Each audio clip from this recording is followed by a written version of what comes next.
Welcome to the Level Up Business Podcast. I'm J.R. Lay, and joining me again is my friend Chris Walker. We're going to go into some interesting places today from a scientific perspective when it comes to the science of frequency. But before we get too far into that, what's going well for you, Chris? Hey, man, what's not going well? You ask the same question every time, and I answer it the same way. It's like, what is not going well? Everything's going amazing. It's intentional, though. That's an intentional question because, a lot of people will ask, hey, how you doing? And it's funny when, I started observing this with people when I just opened up the question and I wasn't intentional with what's going well or what's good. A lot of times the answers would tend to trend more either like neutral or even or negative. And I was like, I don't want that. So that's one of the reasons I started being very, which is kind of timely for our conversation talking about the science of frequency.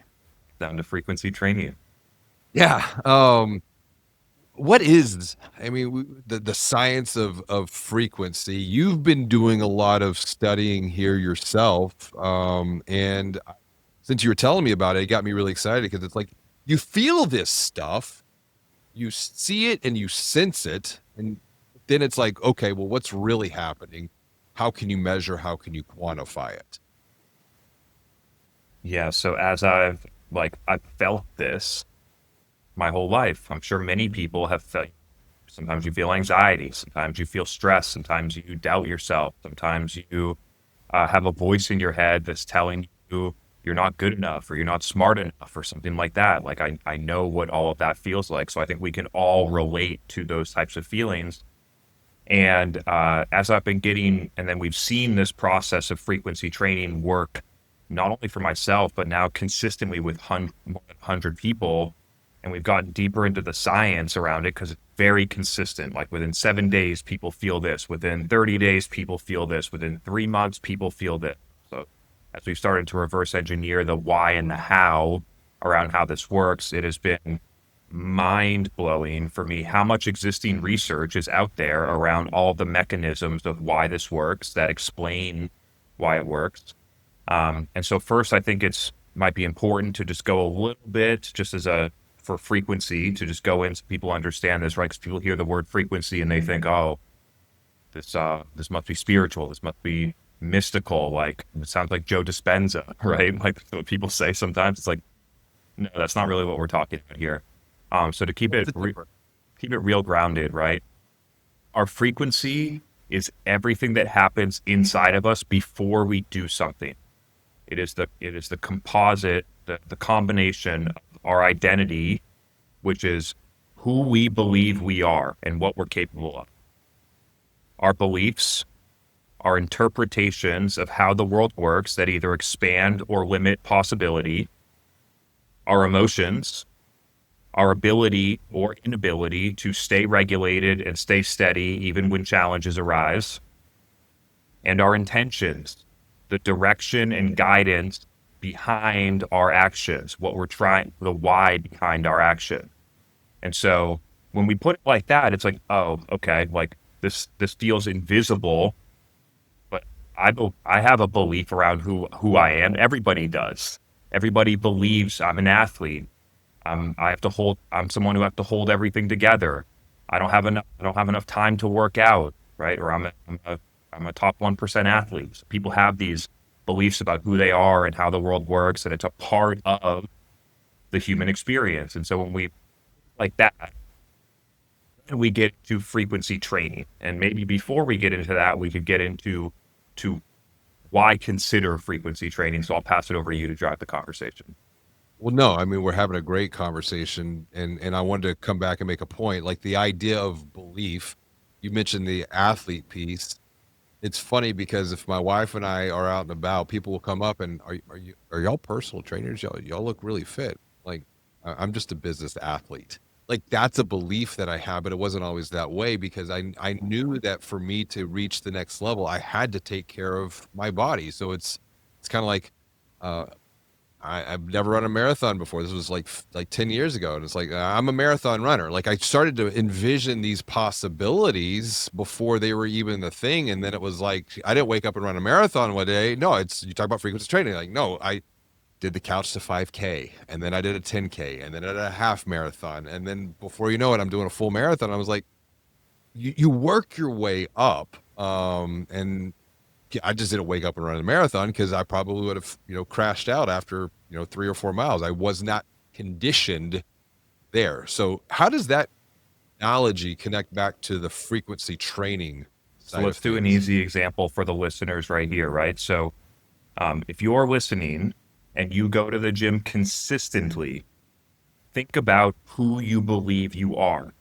You will inevitably believe I'm a healthy person. I'm someone who can make time for the gym. I'm someone who enjoys working out. I get energy from it. What do you believe about? I make time for things that are important. I get energy from exercising. Exercising gives me energy to do all the other things that I want to do in my life. How do you feel emotionally when you go to the gym? Feel proud, you feel confident, you feel maybe excited, joyful. It's just who you are.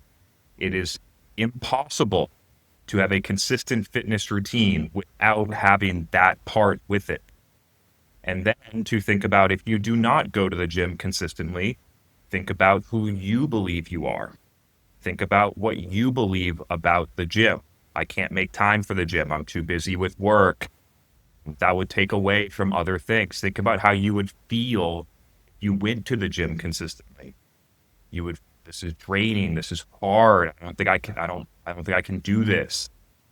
And so that's an easy example for people. However, this applies in every area of life. This applies to being a visionary leader versus being an overwhelmed operator that's trapped in your business. This applies to being an incredible, present, thoughtful partner versus being so selfish and inside of your business and not focused on your relationships. This can be focused on feeling like you have tons of freedom over your time and you can use your time in the ways that you want versus feeling like you're falling behind and you have no time. This can be about thing in your life. So it's just the fitness example is easy for people to understand, but I like to translate it because it can apply in any other area as well. I want to just pause on the power of belief for a moment and provide some personal perspective. In 2012, actually 2008, I was diagnosed. I don't really, only recently I started talking about this publicly because I think it makes a very important point. In 2008, I was diagnosed with an autoimmune condition. And I say it's a condition because someone back in 2022 reframed my whole perspective. We sat down at an entrepreneurial lunch and we were talking. And he was like, "Oh, I have that same condition." And it was the word choice that made a difference for me because up to that point, I thought it was something else. And I don't even want to mention here because of this. But if you take the word dis-ease, when you break it apart, that's an important piece. And there was a lot of dis-ease in my life. And I was like, "Well, what did you do to deal with it?" He goes, "When the time is right, you're going to figure it out." And that was his only thing he shared with me. But it was enough to just change my perspective, get really, really curious. And then I was like, reframed the whole belief that it's just a condition. And since then, even my health has continued to improve because it's like I do believe that I am healthy, I am fit, I am strong. And as a result, that's what I'm getting on the other side of that. So I just wanted to get real personal as provide some perspective to make this even more real and more grounded. Yeah, bro. You're looking. Thanks, man. Did you go to the gym Yeah. this morning?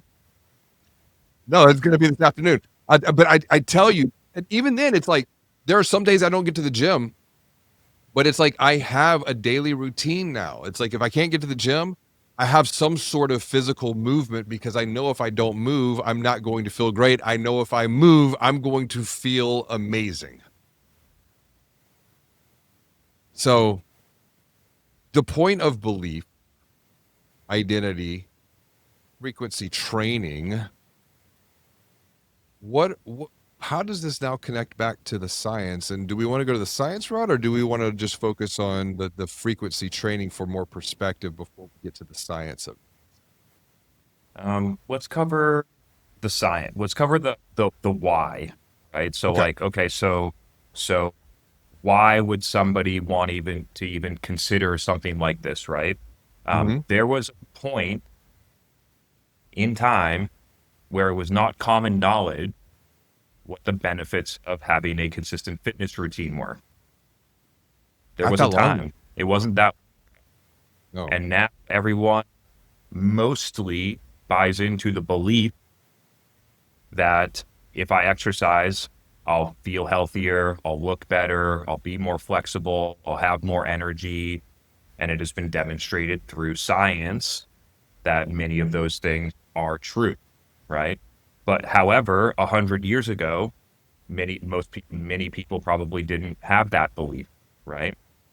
And so we believe that frequency training is the next frontier of human training that is not focused on the external body, the muscles, the movement, all the stuff that happens inside of us before we do things, how we show up, the things that we think, the emotions that we feel, why we're even taking actions in the first place.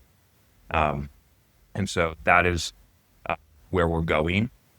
And the why around it is because even highly quote unquote successful people, I see it all the time on social media, will talk about how they just have this voice in their head telling them they're not smart enough or that they shouldn't do that. These are like C-level executives in companies or even 7 or 8 or 9 figure entrepreneurs that are having this happen. And it happened to me as a 7 and 8 figure entrepreneur. Having this voice in your head telling you you're not good enough. Feeling whether it's low grade or intense anxiety, some level of underlying anxiety around um, feel emotionally reactive. Something happens, you get an email or someone acts mean to you in a meeting, or your partner says something that rubs you the wrong way, and you react to it, and you you don't want to show up that way, but you just do almost on autopilot. Feeling self-doubt, feeling like I know I need to leave this job, or I know I need to leave this relationship, or I know I need to go and do this thing that I'm really meant to do. You doubt yourself and you say, this feels scary, I'm not sure I can do it. And so stay in this situation that doesn't feel right for you because you don't trust yourself fully, right? And so there's all these different elements that are the symptoms of having an untrained frequency, or having what we call being mentally and emotionally out of shape. And so we can, through intentional training, takes 15 to 25 minutes a day, ongoing basis, strengthen the elements that reduce, significantly reduce, or eliminate all of these symptoms so that when we show up, we fully trust ourselves. We don't even feel stress, guilt, shame, anxiety. Those emotions do not exist in our life. That we feel clear around the vision for our life, who we want to be with, how we show up perpetually. And when we have these elements in place, our performance in all areas of life, in addition to just our enjoyment and fulfillment of life, dramatically increases. The things that we want to do become more smooth. We feel confident to make those decisions. And so I want to spend a little time on the symptoms that I just covered, because there's clear scientific rationale about why these symptoms happen, and that it's different than most people think. I think is really interesting. Well, I think as you're going through this, if you're watching or you're listening, feel yourself. Where are you right now? And the other question is, how long do you want to stay where you're at? Because back to your point, when you think about physical fitness and fitness training, it wasn't even a thing 100 years ago. I think, I've done some reading up on Phil Knight and the founding of Nike. Like, running wasn't even a thing back then, but it was his belief that running would change the world. And now here we are, and you see that even in myself, like running marathons, there was the belief that I had to have to make that happen. It wasn't always that way. Like I remember when I was diagnosed with that autoimmune condition, I went through the depression the anxiety, the dark night of the soul. And it wasn't until my wife was like, just go run like 50 meters. And I'm like, I can't. See, there was that like that belief that was just showing up. So let's come back to the symptoms here, because I think once again we can see them, we can feel them. How is this showing up now scientifically? Cool. So let's talk about um, me, people will call head track, a voice in your head that's telling you you're not good enough, you're not smart enough, you can't do that, shouldn't do that, something like that. I know what that feels like. Um, Many high, quote unquote, successful people accept it. People have been talking about it, they accepted that this is just how I am, and I just need to manage it. I just need to tell it to comes up. I just need to tell it to shut up. Right? That's what people say. Okay. And the real cause of head track is cognitive overload, loops of rumination or worrying, and unresolved belief and identity appraisal. Those are the actual scientific causes that create that feeling. And once we understand exactly why it's caused, we can create training routines and techniques that strengthen the ability to eliminate the cause, which then the symptoms go away. Let's roll that back real fast for clarity. Cognitive overload was the first one that I heard. What was the second and the third again? The second one is rumination loops, Okay. are caused by subconscious beliefs, and then belief and identity, unresolved belief and identity appraisal. Okay. It's interesting was you're sharing this. I pulled up a text message I sent to another entrepreneur, and I've been listening, and I've been asking other entrepreneurs, well, what is it that keeps you from sharing your story? What's keeping you from sharing your wisdom? And I started pattern matching. So it kind of pulls up here. I don't have time to post. The world doesn't need another book. I'm not smart enough. No one's going to listen to me. I don't want to be an influencer. They're going to think I'm a fraud. I'm not that good on camera. I'm not a good writer. I'm not that unique. So There you these are go. all and the rumination is like it just continues to repeat. So there's some science showing up here. Let's continue. Do you want to go deeper into those things, or do you want to move to the next? Let's go deeper. Let's Okay. unpack it.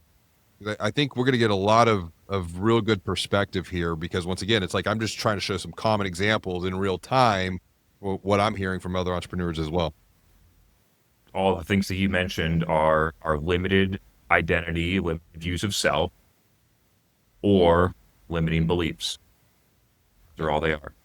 So when we have cognitive load, our brain is like a computer. It has working memory. There's only so many things that our brain can have at the same time.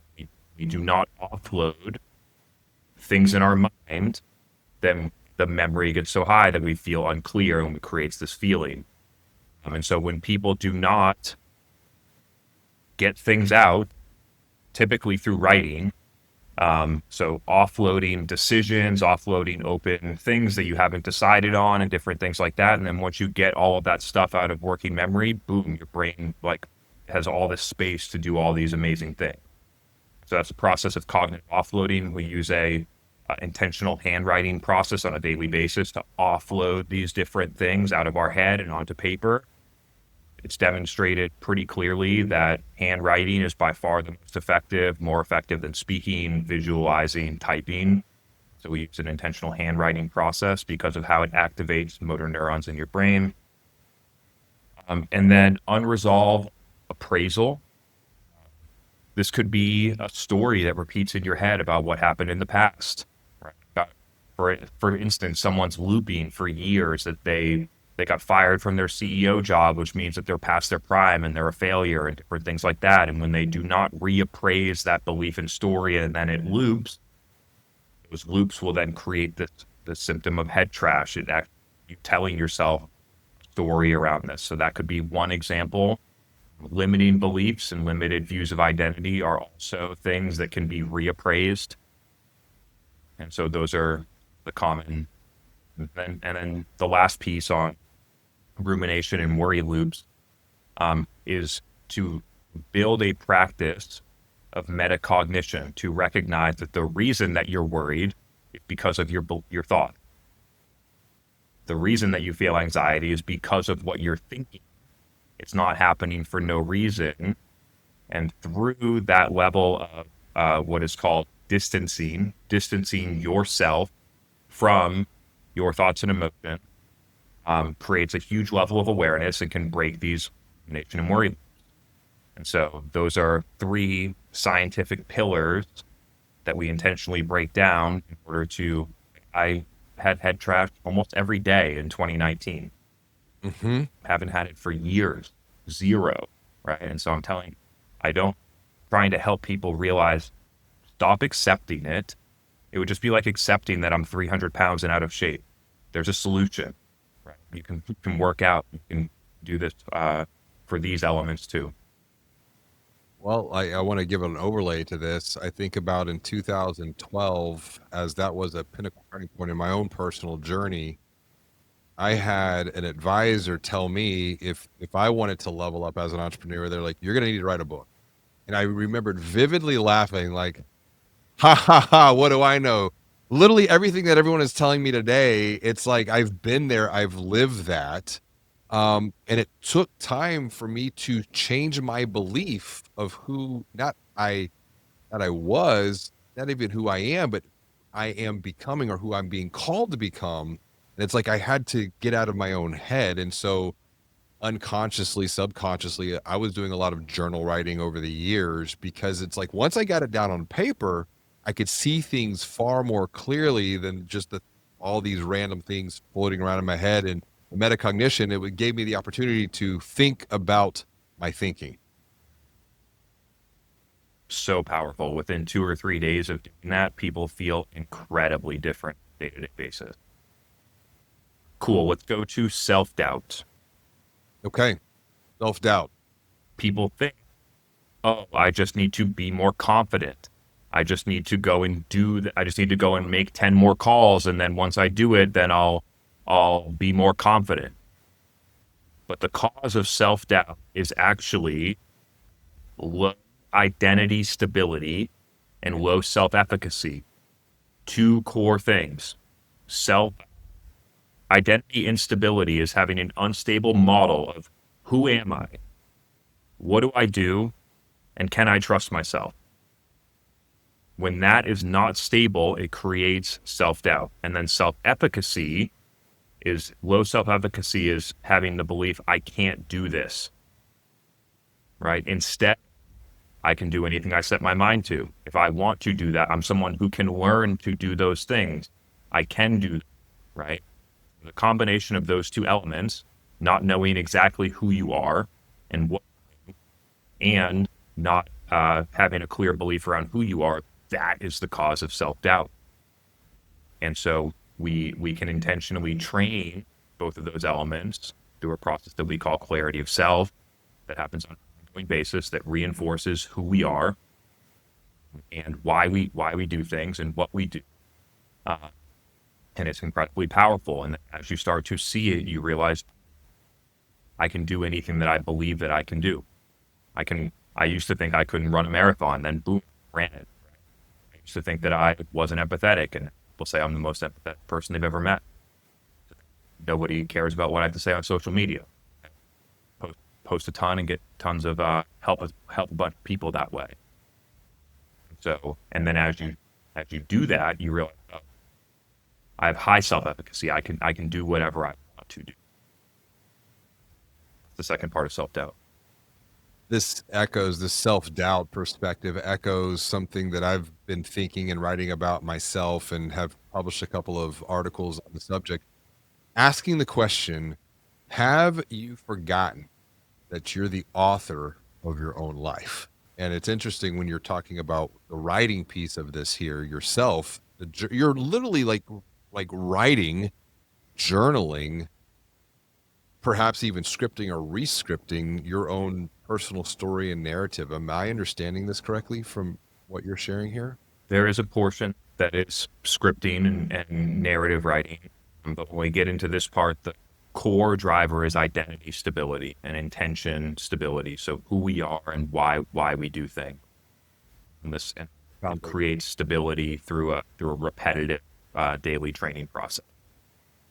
okay. So that's the self doubt, creating the stability in the identity of who we are and why we do what we do. And the belief that we can do it. Okay, the efficacy part of it. Those two combinations reduce or eliminate self-doubt. Perfect. So now that we're reducing and eliminating the self doubt through the identity and the efficacy, what is the next piece of this? The next major symptom people feel is anxiety. Whether it's low grade or whether it's intense, many people feel it. And the root cause is not a logic problem. Think our way out of anxiety. It's caused by uncertainty and then a process of belief prediction, that our beliefs about what happened in the past and what's going to happen predict, and then we get scared or we get anxiety about it. And so the evidence around it is this cause of intolerance for uncertainty, that people want to have control, and they are feel uncomfortable any level of uncertainty, and that anxiety persists when we do not have a deep understanding of why it is happening, which is that our beliefs predict out what's going to happen in the past or help us recycle back what already happened in the past versus the future. And through that, our beliefs create our emotions. Through that level of awareness, we can then begin to reduce this through mainly the process of metacognition and belief reappraisal. The fourth one is stress. So feeling stress, and stress is caused by appraisal, which is our view of what we think is at stake and whether or not we can cope with the outcome.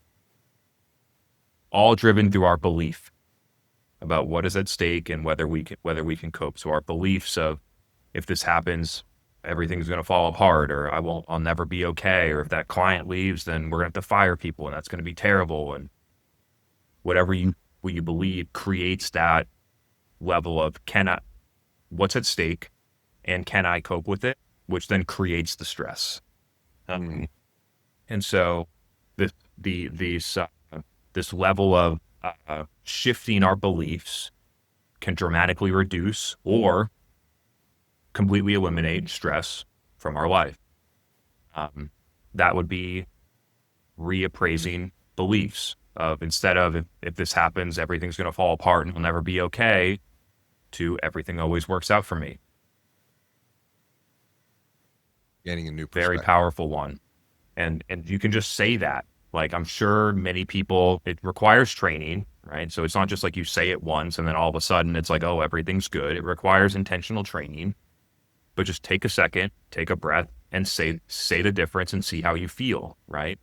If this thing happens, it's going to be terrible and everything's going to fall apart and I'll never be okay. Like, even I say it and I have like a little bit of feeling in my chest, right?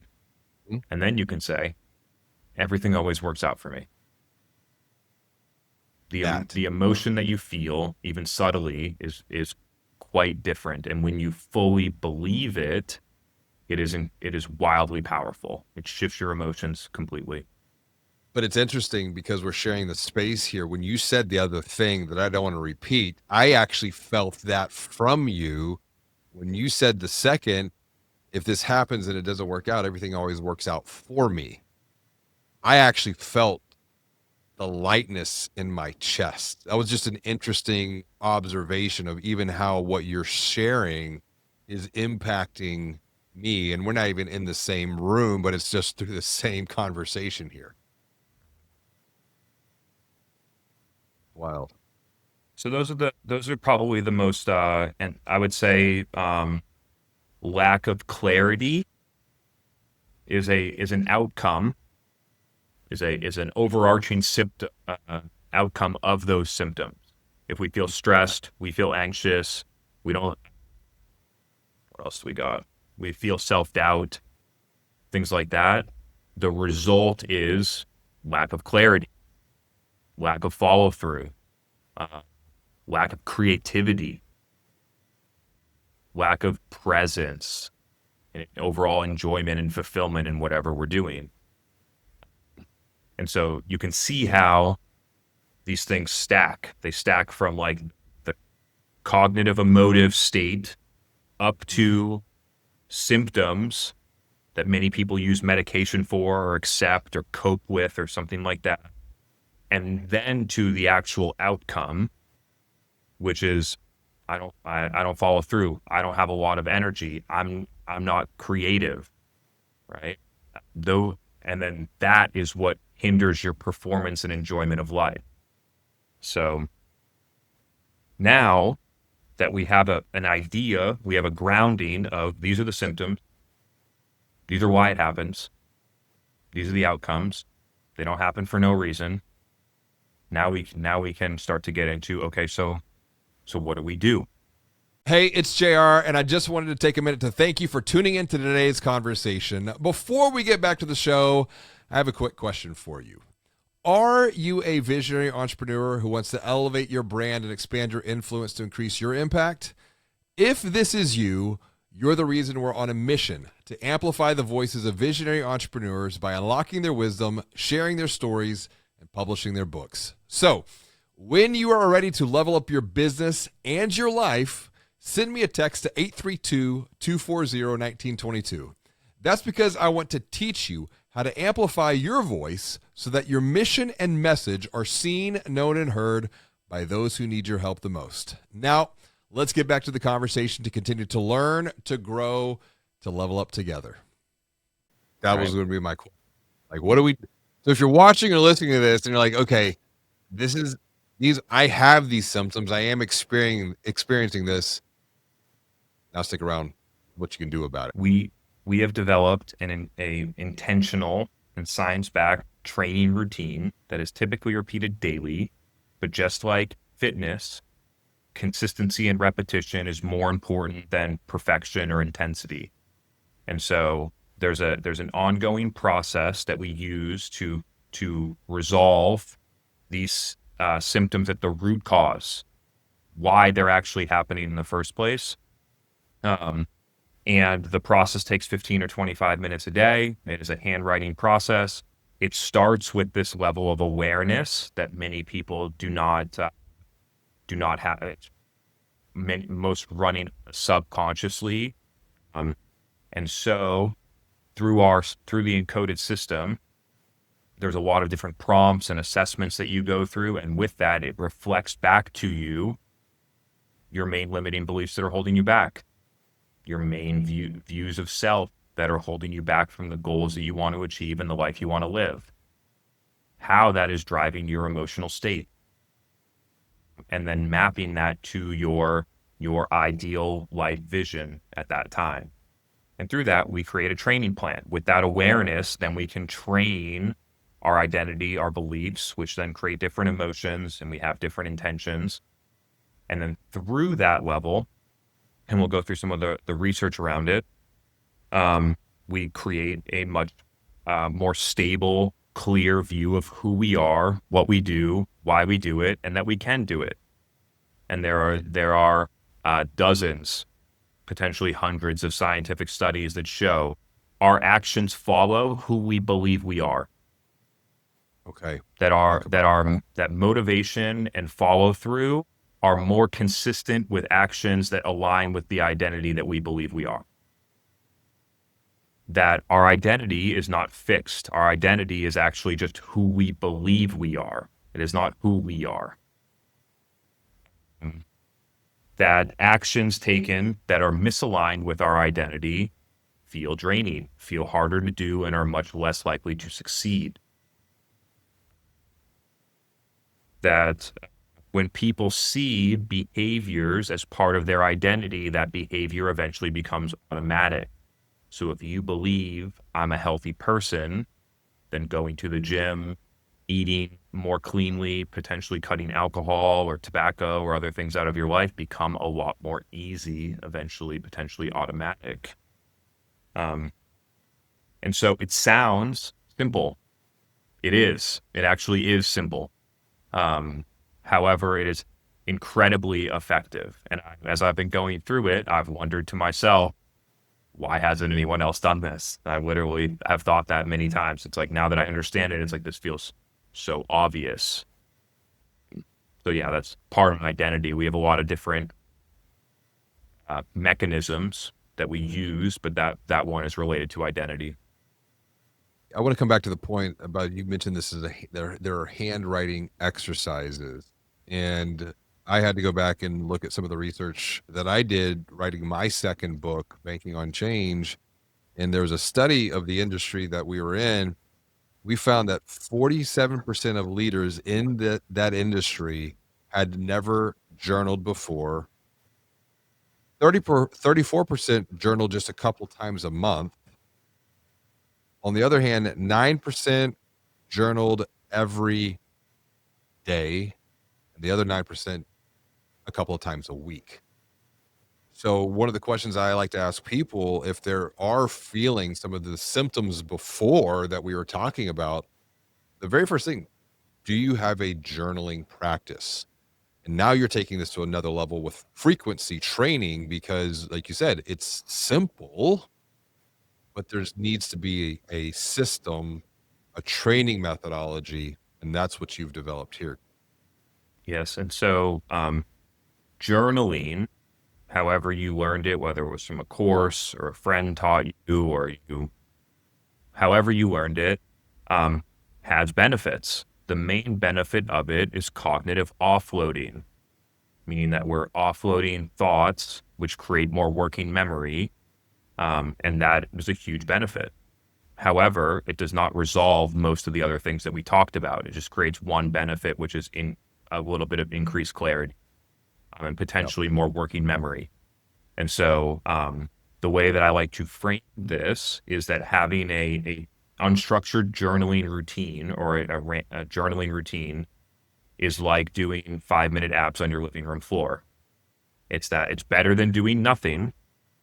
And I'm not going to not, and if you want to do it, that's amazing. It's better than doing nothing. However, it's different than getting a blood test, doing a VO2 max, mapping out your goals and objectives, weighing yourself, getting a DEXA scan, and then creating a customized training plan that you follow in order to achieve your personalized, specific life and fitness goals.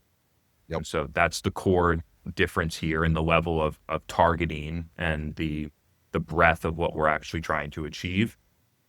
And there's much science related to neuroplasticity and the handwriting process combined.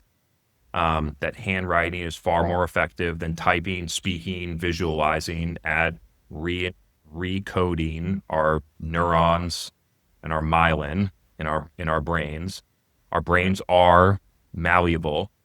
We can rewire neurons. That's not just who we are, right? You can learn a new skill, new neurons fire and wire. And so using that process and technique of actually going through a handwriting process, focused on each individual thing, can rewire our brain from this thing's scary and I can't do it to I'm someone who's learning how to do this. I can accomplish this. And then as we start to shift that level of beliefs, actions become more smooth. They become more natural because it starts to align with who we believe we are. And I want to be clear that at the end of this routine, which we'll probably get to, we end up at action. In order to achieve new results, we can't just sit in our room and journal and visualize. We must take action. However, how we're taking the action, from what identity, what emotional state, what intentions that we're trying to have, and why we're doing it in the first place matters a ton. And I think that many people have missed that in the history. Most people have been reinforced that, oh, if you lose a client and now you're all stressed out, what's the solution? Cold call 100 people. It's like, No, that isn't a solution. You're doing that out of fear and scarcity to replace the client. And the solution is to not feel stressed when you lose a client. A lot of times too, when you think about wanting to change something in your life, whatever that thing is, we historically, most people have probably started with the action. Like I try to change the action, which would change the outcome instead of taking the approach here when you're talking about frequency training. It's the internal that must transform to then get the external transformation, correct? Yeah, and I'm happy to cover really briefly the arc of transformation and go through that. Sure. I think this becomes a huge eye opener for people, because whenever you've made a change or transformation in your life, you've gone through a very predictable 5-stage process without even realizing it. And then once you realize, oh, there's a process and and I've already followed it and I can see how it already worked in my life, then transformation becomes much more predictable. It becomes much more joyful. It becomes much more accelerated once you understand this. Instead of taking a bunch of detours and wrong turns, like you're walking around in the woods with no path, now you have a highway to drive down. And so step one is awareness, being aware. This is the situation that I'm in. It's not the situation that I want. And this is the solution of how I'm going to change the situation. Usually it comes with an insight as to why I'm in this situation in the first place. Oh, I get it. Step two, by far the most important, and the one that almost everybody skipped, is belief and identity upgrades. These first two steps are happening inside of us. We must shift our belief around what's possible and who we are in order to feel different emotions, have different intentions, and then take different actions consistently and sustainably. Most people skip that step and try to start at step three, which is interruption. Interruption is interrupting an old pattern or trying to begin a new pattern. So for instance, you haven't gone to the gym in 6 months. The interruption is going to the gym and getting the gym membership. You've thought about it for 3 months, but you haven't done anything. Then boom, I'm doing something different, right? It doesn't mean that you're a top 1% athlete, but you have interrupted an old pattern and begun the process of starting a new one. Yep. Step four is integration, meaning that you go from I did it once to now I do it 3 times a week. Now I do it 5 times a week. Now I do it consistently. Then step 5 is embodiment, meaning I don't need to think about it. I don't need to plan it. It's just who I am. It's a more preferred situation than what the alternative would be. Before, maybe you preferred to go home and play video games. Now at embodiment, you prefer to go to the gym. You prefer it, right? So that's the 5-stage process. Now, when people start at step 3, they skip all the internal steps and they try to fix it through action, which is what most people are trained to do and what I was trained to do for a very long time. That is known as willpower, right? So now we're trying to go to the gym, but we still believe the gym is hard. It's taking time away from my business. I'm never going to be able to hold this. And that's why most New Year's resolutions related to fitness fail within 2 to 3 weeks, because you almost skip the awareness step 2. It's like you just start with just interruption. Like now I'm going to try to go to the gym. And so all sustainable transformation in our life starts with everything inside of us.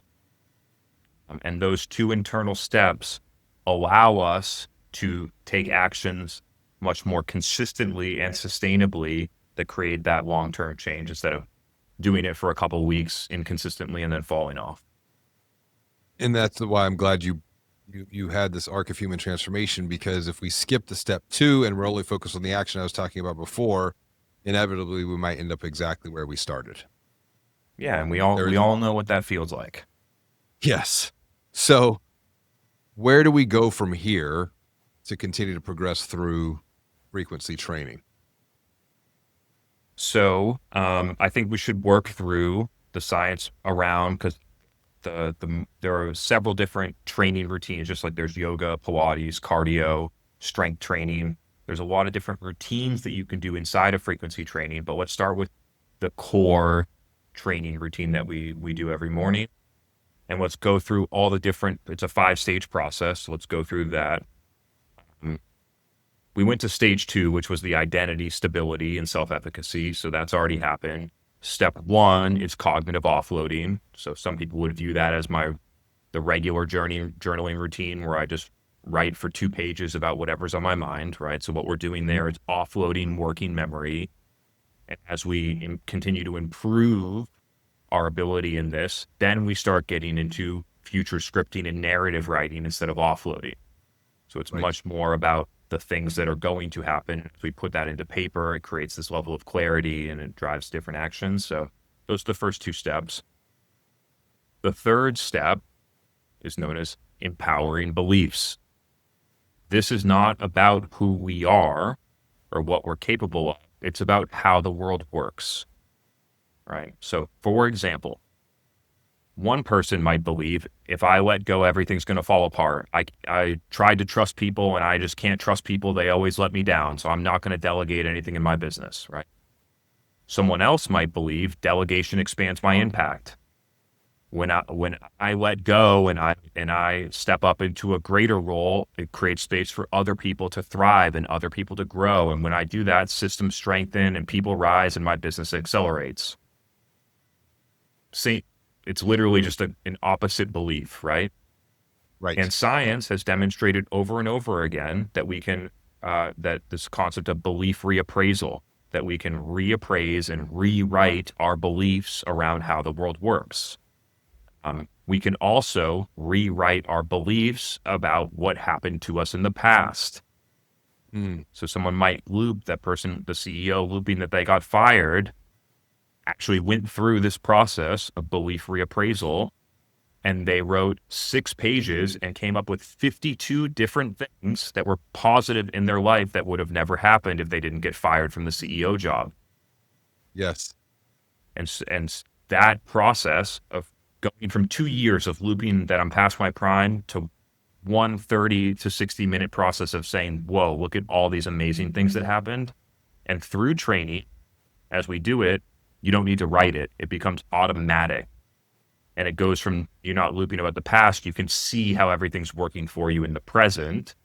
Correct. And that changes your emotional state. So this huge element of belief reappraisal that aligns with the life and the results that we want to get.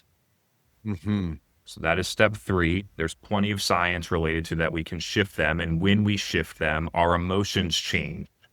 This is a huge one. Our beliefs and thoughts create our emotions.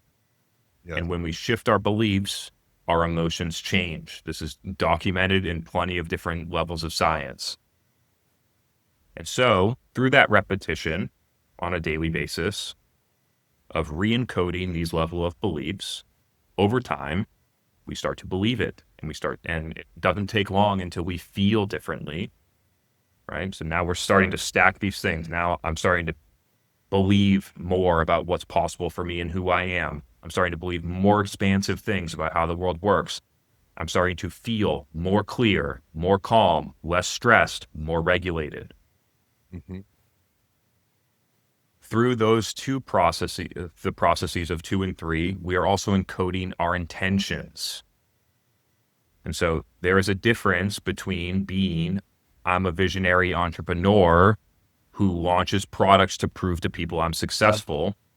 The intention is to prove to other people I'm successful, versus being, I'm a visionary entrepreneur that creates products that positively impact the world. And the intention there would be to positively impact the world, right? Same identity, same beliefs, same actions, potentially, totally different state of intentions. And those intentions really, really matter. And most people are not aware of their true intentions without intentional training and a lot of self-awareness. Right. And so we're encoding these level of intentions so that when we show up differently. You can do the same thing for how you show up with your family, right? I'm I'm a I'm a visionary father who leads our family with joy, peace, and fulfillment. Right? Like Mhm. that is a whole different intention that I need to get rich to provide for my family. I need to grind and Right. suffer in order to make enough money so our kids think that we're rich, right? A totally different way that you actually just show up at dinner. People's Mhm. eyes light up. Okay. So now we're going through this.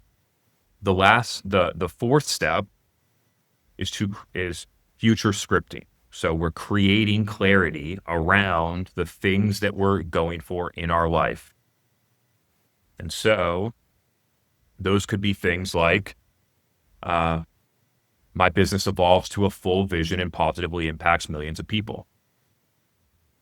Could be our family gets that beautiful house on the beach that allows us to thrive and grow all the things that we want to do. Could be that I ran that marathon. I set a personal best at that marathon, right? So we're putting our attention on the things that really matter to us. Yeah. For those of you that listen to the frequency chain episode, you'll notice that we've just built an entire frequency chain except for the actions. Which is So we've the other encoded part of all. that. Then step 5 is action. With that, um, with that awareness of this is who I am, this is what I'm capable of, this is what I believe about how the world works. I feel differently. I'm encoding different intentions, and this is what I'm going to happen in my life. Then we think about, okay, so what would I do? And the first step is awareness, to just be aware that, whoa, like the things that I would do are totally different than what are on my schedule today. They'll inevitably feel unfamiliar. If they felt familiar, you'd already be doing them. So they'll feel Mhm. unfamiliar, and you'll have this awareness of, whoa, if I was a visionary entrepreneur that empowers others and I believe delegation expands my impact, then I wouldn't have 16 meetings on my calendar today. I'd be focused on the vision. I'd be focused on empowering others. I'd be focused on delegating, focused on building systems. Whoa, light bulb goes off. So first step is awareness. And the second step is to then begin to connect the dots of, like, I kind of went there already, right? Okay, so I have 16 meetings on my calendar today. But if this is who I am, and this is what I believe, and this is how I feel, and this is what I'm trying to do, and this is the results that I get, then what would I do? Oh, Right. I would empower others. I would have a clean calendar. I would focus on the vision. I would focus on building systems. I would be focused on delegating. I'd be focused on attracting and developing talent. I'd be focused on building a simple, sustainable business, right? I'd be focused on simplifying things. And through that, then as as you go through the process and you begin to rewire the neurons, that behavior starts to happen naturally. So consciously and naturally, and that becomes a huge unlock for people. And it, yes, just like you didn't go to the gym for 6 months and getting the gym membership feels unfamiliar, maybe. It's literally the same thing when you have 16 meetings on your calendar and you need to get rid of all of them and focus on the vision for your company. It feels unfamiliar, but you can do it. Yeah. And that begs the question. So we just went through these 5 different steps here, ending with action. We achieve a new level, if you will. Then is it fair to say that someone could repeat this entire process to get their next level, to go through this again? Like to redo it all over again once they have a new perspective and they realize they're in it's like a new level, but they're in the same they get stuck again. How do we reconcile that? So let's think about if you're a pro athlete. You create a baseline of where am I through whatever tests you want to do, right? It could Mhm. be the 40-yard dash. It could be how much you bench press or squat. It could be how fast you run a 10K. It could be your body fat percentage, right? So you're getting a baseline. You create a plan. Then you go and execute that plan, which is known as training. Then you've likely gotten stronger, gotten faster. You've started to move more closely to the goal that you've wanted to achieve. And then you go back and you create a new baseline. You do another 40-yard dash to see, oh, I got 0.05 seconds faster on my 40-yard dash. My body fat went down by 7%. The training is working. Then from there, you create a new plan, and that new plan might have to be optimized and different in order to achieve even higher level goals. And so we do the exact same thing in frequency training. The cycle works in somewhere between a 30 and 60-day cycle. We create our baseline. We go through the imprinting and that whole exercise with an entire training plan. We start to interrupt old patterns, start new patterns, begin to integrate that into who we are through consistency and habit formation. And then we reach a level where this is just who I am now. I just show up to dinner present with my family instead of checking my phone and worrying about work. I just show up this way now. This is just who I am. And then we go back and we do the similar types of assessments again. And then we will have an expanded vision for what is possible for us. We will have a different view of where we are right now, and we will create a new plan.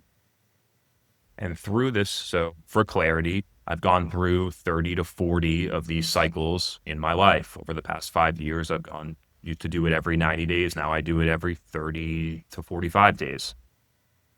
And through this process, just like fitness training, it provides compounding benefits that we continuously get. It's not like we just reach a level and all of a sudden we're fit. But there are compounding benefits to how we do it. Now we can run faster. We feel more energy. We feel healthier. And so the exact same thing exists in frequency training. And those cycles become hugely powerful to remap our goals, expand our possibilities, because our vision for our life will inevitably change as we elevate our frequency, as we feel more expansive beliefs about who we are, what we're capable of, how the world works. We start to achieve goals that we had. Through that process, the vision for our life will continue to expand, which is amazing. So yes, we do this. We call it the frequency training cycle, and it cycles through every 30 to 60 days. So we've talked about the science. We've talked about how the science shows up in symptoms. And then we've also talked about how to resolve those symptoms and the science that's backing the frequency training method and the 5 steps here, not just action, but everything that has to happen within, and how that even fits into the arc of human transformation. And where, back to your point, step 2, it's the belief in the identity that people often miss. If someone is watching or listening to this and they're like, you're talking to me because I have the symptoms. I want to, I've tried some of this. I've tried taking some action, but I find myself, my willpower eventually will fade and I'll end up back exactly where I started. You've provided another path forward with frequency training. What is the best way for them to connect with you, learn more about the work that you're doing? If you'd like to learn more, feel free to tune into the We Are Encoded podcast. I produce tons of deep information. We're also publishing a ton of resources on the Encoded website called encoded.ai to continue to educate people through science and information that empowers them to realize they can do more than they think they can, that they're capable, that they're amazing. And so feel free to connect in either of those ways. Can I add to that? Do more than they think they can. I hear something. They do more than they believe. They can be more than they believe they are. That is where I'm so excited about the work that you're doing, the impact that this is going to make, not just in the entrepreneurial space, but even as you were talking about today, entrepreneurial. That's one part of who we are. It's the health, it's the family, it's the relationship.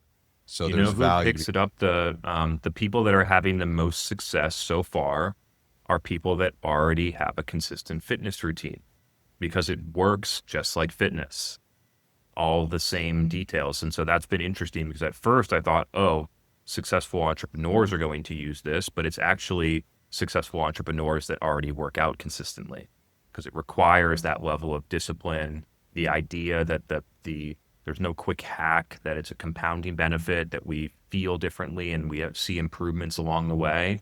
And so that once people have been able to build that pattern consistency in their health and fitness, this becomes like almost like the gasoline on that fire to just continue to accelerate that. One of my beliefs is the divide between those who dream and those who do is bridged with one thing, which is just the discipline. Back to your point.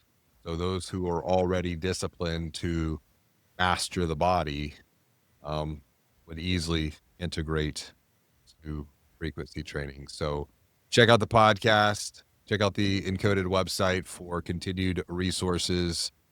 We can level up your life, your business, your relationships. Chris, I appreciate you, buddy. Good to see you again, man. Hey, it's JR. Before we wrap up, I have one more question for you. Are you a visionary entrepreneur who wants to elevate your brand and expand your influence to increase your impact?